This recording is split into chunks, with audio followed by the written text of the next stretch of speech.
Hi guys, Miss Evans here. Let's talk a little bit about integers, what they are, what the definition is of integers. A lot of times we throw around the word and I hear a lot of kids say, what are integers?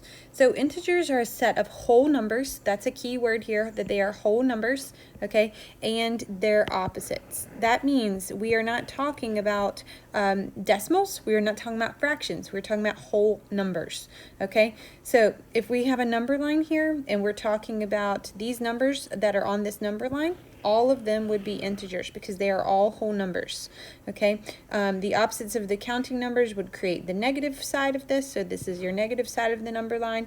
0 is going to be in the center of your number line, and then in the other direction we go positive, and the arrows on the end indicate that this goes on and on and on. So when we're talking about positives, 4 and -4 would be opposites.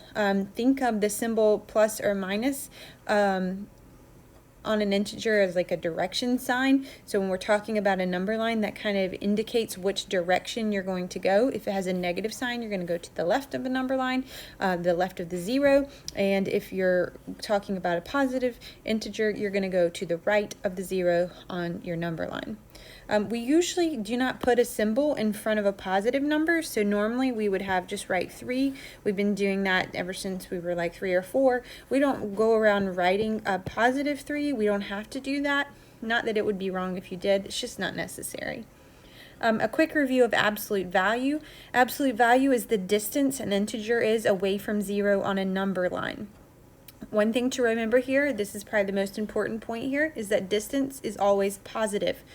You never travel a negative distance. So when you're traveling somewhere, we're not like, I went -5 miles. No, you went 5 miles. Okay, the same works for absolute value. If we're talking about how far away something is from 0, we're not going to be -5 places from 0 on a number line. So if we're talking about the absolute value of 5, 5 is 5 spaces away from 0 on the number line.